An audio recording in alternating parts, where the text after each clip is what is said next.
Hey, hey, welcome back to Math Without Numbers.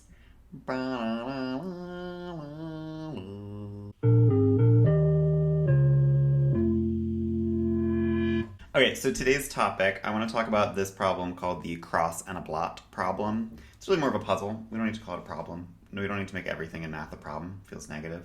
Something that's cool about this is I actually came up with this question on my own independently, only to later find out it's an existing problem. It's a kind of well-known thing. And that's something that's cool about math is that there's like only so many different ideas you can come up with. So sometimes you come up with something and then you find out that someone already did that and then you can just like find the solution and you can see how your thing compares to theirs. Anyway, it's kind of cool. But so to me, this is not the cross and a blot problem. This will always be the Korean restaurant window problem. I came up with this problem, or I thought of this idea at a Korean restaurant. The interior decor was kind of like stylized and they had these fancy windows and the windows were like weird shapes. So you had like, windows like shaped like this maybe.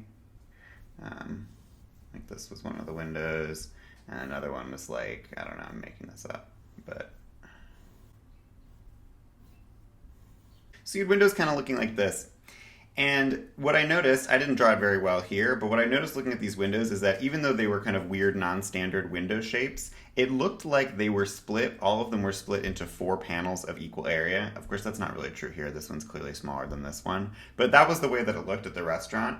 And so, of course, I naturally had the question, well, is that always possible? If you take any random window, is it always possible to divide it with 2 lines into 4 regions of equal area? Natural question to think when you're looking at a window. And I quickly realized that this was actually a little too easy of a problem when you're talking about quadrilaterals, if you're specifically looking at 4-sided polygons like this, because you could just take the midpoint of each side and connect them, and that will necessarily divide it into 4 regions of equal area. So the more interesting problem is when you generalize it to talking about any shape at all. So you imagine you have a window that's like shaped like that. Can you divide it into 4 regions of equal area using 2 straight lines? And let's see if I can try to make that happen here. I don't know, estimating. But you can try it with a bunch of different shapes, things where it seems like maybe it wouldn't be possible. And just from inspection, from just trying it a couple times, it did seem to me like it was always possible. Again, I'm not doing a very good job of getting equal areas by hand, but the question is more generally, is this always possible? So I was at high school when I came up with this idea, and I was on math team, and I remember took this problem into my math team friends, and we thought about it for a while. And we actually did come up with a proof. We came up with a conclusive proof that showed that no matter what the shape is, you can always find 2 straight lines that divide it into 4 regions of equal area. And the proof that we came up with uses something called the intermediate value theorem, also known as IVT for short. And that's a fancy math name for a very simple concept. This is one of those ideas that it's almost crazy that they have to give it a name in math, but of course they have to give everything a name. Because what it describes and what it says is something just like very intuitive. Oh, that's my laundry. 1 second.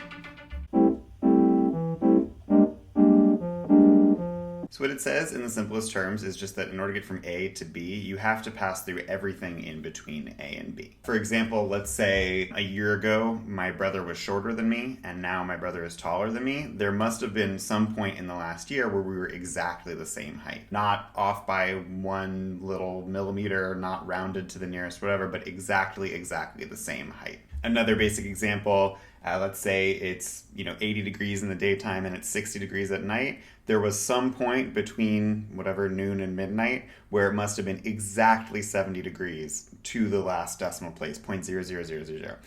Even, that's true of 70, it's also true of like 72.3842 whatever. It's just every value in the middle, we must pass through it. So visually, people sometimes draw it like this, where it's like, if you start at some value here, end at some value here, it doesn't matter how you get from one to the other. Any value in the middle, you're going to pass through it at some point. Those are all pretty obvious examples of IVT, but it actually can be used to prove things that are maybe not so obvious. One example that I love to use is that you can use the intermediate value theorem to balance a chair on its back 2 legs. If you put a chair in some position, so like let's say you put it all the way like this way, and you think about the net force on it, so like the direction it's falling and how much, if you put it this way, it looks like it's going to fall pretty far this way. If you balance it, like this, it's going to fall this way. But that means that there's got to be some point in the middle, maybe something like this, where it will balance exactly. We have a point over here where the net force is something to the left. We have a point over here where the net force is something to the right. So that means any intermediate value for this force, including the value of 0, no net force, balanced perfectly, must be reached at some point. And so there always is a way to do it. All right, so let's get back to the Korean restaurant window problem, also known as the cross and a blot problem. I'm going to show you a proof that it's always possible using the intermediate value theorem. But first I'm going to prove something called a lemma. Lemma, L-E-M-M-A. This just means like a mini theorem, like a small little tiny theorem that you prove on the way to proving your real theorem. Lemmas are very fun because they're like simple to prove, and then they can be very powerful if you use them a bunch of times to prove your main theorem. So the lemma that I'm going to prove here is just using one line instead of two. And the claim is essentially that given any shape, you can draw a line through it that divides it in two. But that's actually a little too easy, it's a little too obvious, so we're going to make it a little bit more strict, a little bit more of a powerful statement. I'm going to prove that for any shape and any given point, you can find a line through that point that divides the shape into two regions of equal area. So let's say we have some weird shape, and then we have any point. Doesn't matter where it is, could be inside the shape, outside the shape, we don't care. My claim, my lemma, is that you can draw a line through this point that divides this region into two regions of equal area. And now if you want, take a second, pause the video, think about how you could prove that this is always possible using the IVT intermediate value theorem.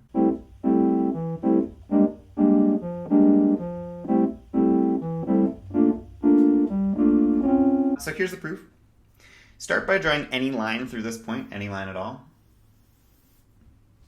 And you notice this will divide the region into some subregions, right? We don't know the exact ratio. Maybe it divides it into like 40-60. Maybe it divides it into 0-100. Doesn't matter. The point is that you're going to have two regions, and you can see what the area is on each side. Now we're going to start to rotate this line, right? So sticking to the same point, we're just going to start sliding the line around. And as you do that, of course, the ratio of the areas on the two sides changes.